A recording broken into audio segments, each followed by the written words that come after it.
जय श्री राम। साथियों,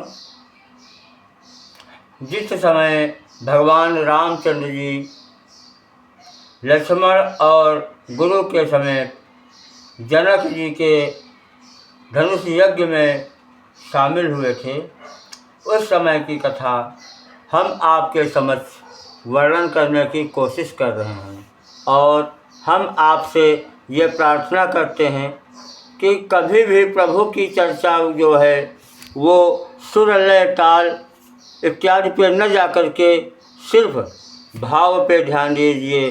प्रेम से प्रभु की कथा सुनिए, लाइक शेयर और सब्सक्राइब करें। भगवान प्रभु श्री राम आप और आपके परिवार पर अपनी कृपा दृष्टि सदैव बनाए रखने, यही हमारी शुभकामना है। प्रभु हमेशा प्रेमवश होते हैं। तो जैसे भगवान कृष्ण ने दुर्योधन के यहाँ अनेकों प्रकार के व्यंजन त्याग कर विदुर के यहाँ साग खाया, वो क्यों? प्रेमवश। वैसे भगवान हमेशा प्रेम में रहते हैं, इसलिए भगवान की कथा को, भगवान की गाथा को प्रेम पूर्वक सुनना चाहिए। और हम पुनः आपसे ये प्रार्थना करते हैं कि इस चैनल को लाइक शेयर एवं सब्सक्राइब करें तथा कमेंट में जय श्री राम लिखें। भगवान आप और आपके परिवार को हमेशा सुख समृद्धि की ओर अग्रसर करें, यही हमारी शुभकामना है।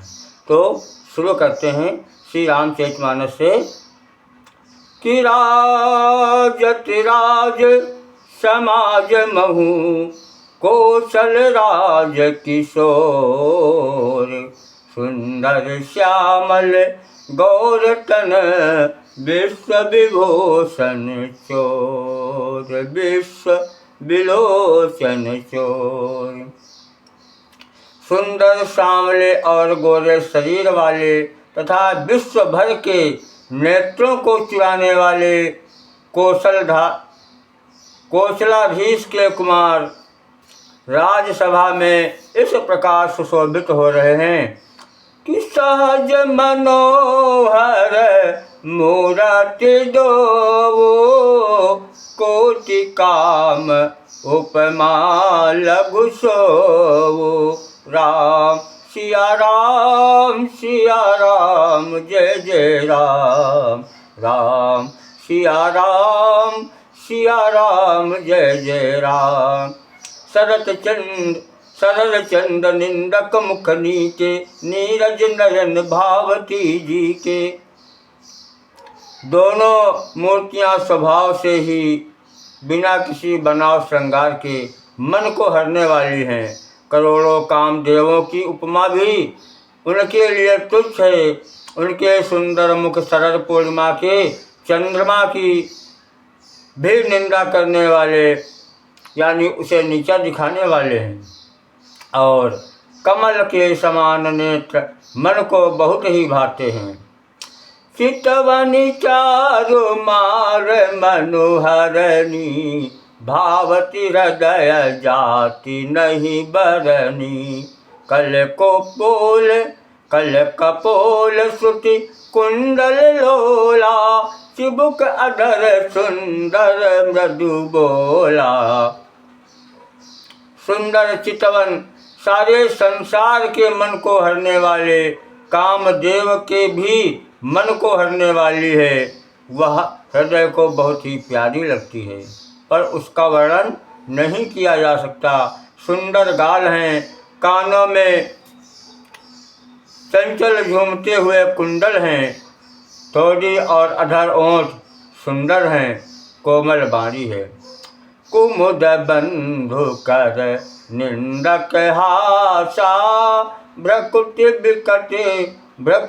बिकट मनोहर नासा।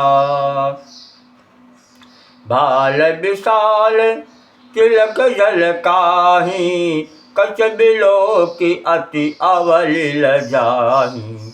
हंसी चंद्रमा की किरणों का तिरस्कार करने वाली है। भौहें टेढ़ी और नासिका मनोहर है। ऊंचे चौड़े ललाट पर तिलक झलक रहे हैं और बालों को देखकर भौरे की पंक्तियां भी लजा जाती हैं कि पीत चौतनी सिरनि सुहाई, कुसुम कली बिच बीच बनाई, रेखे रुचिर कंबु गले कलगीवा, जनु त्रिभुवन सुषमा की सीवा। पीली चौकोनी टोपियाँ सिरों पर शोभित हैं, जिनके बीचों बीच में फूलों की कलियाँ काढ़ी हुई हैं। शंख के समान सुंदर गले में मनोहर 3 रेखाएं हैं, जो मानो तीनों लोकों की सुंदरता की सीमा को बता रही हैं। कुंजर मणिकंठा कलित उड़न तुलसी का माल, वृषभ कंद के हरि ठवनी, बल निधि बाहु विशाल। हृदयों पर गज मुक्ताओं के सुंदर कंठे और तुलसी की मालाएं सुशोभित हैं।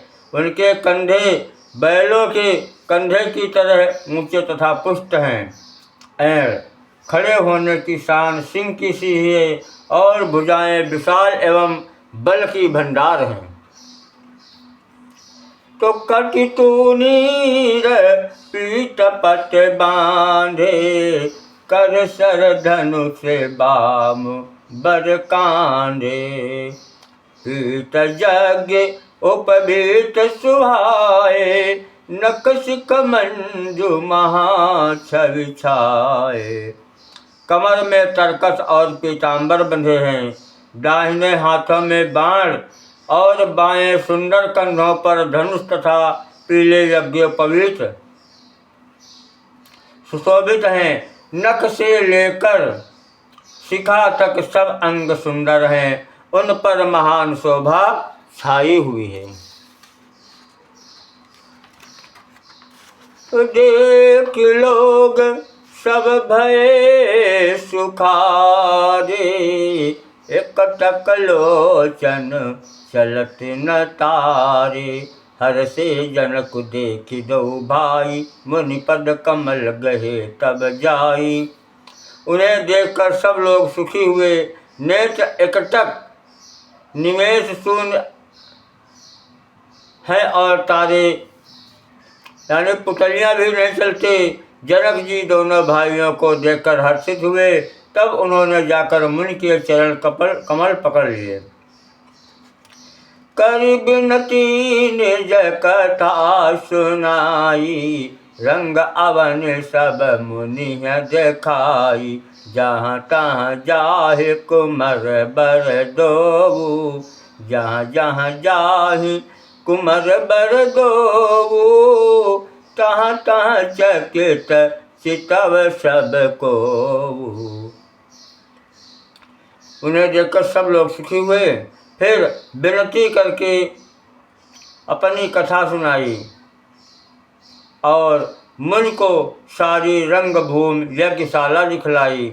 मुनि के साथ दोनों श्रेष्ठ राजकुमार जहाँ जहाँ जाते हैं वहाँ वहाँ सब कोई आश्चर्यचकित हो देखने लगते हैं कि निज निज रुखरा महि सब देखा, को न जान कछु मरमु विशेखा। भली रचना मुनि न पसन कहे वो, राजा मुदित महासुख लेऊ। सबने राम जी को अपनी अपनी ओर से ही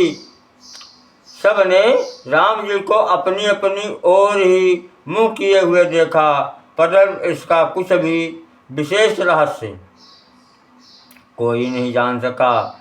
मुनियों ने राजा से कहा, रंगभूमि की रचना बड़ी सुंदर है। विश्वामित्र जैसे निष्प्रह विरक्त और ज्ञानी मुनि से रचना की प्रशंसा सुनकर राजा प्रसन्न हुए और उन्हें बड़ा सुख मिला कि सब मंचन ते मंचु एक सुंदर विशद विशाल, मुनि समेत दो बंधु तहाँ बैठा रे महिपाल। सब मंचों से एक मंच अधिक सुंदर था उज्जवल और विशाल था। स्वयं राजा ने मुनि सहित दोनों भाइयों को उस पर बैठाया। तो श्री राम जय राम, बोलो श्री राम जय जय राम। श्री राम जय राम, बोलो श्री राम जय जय राम।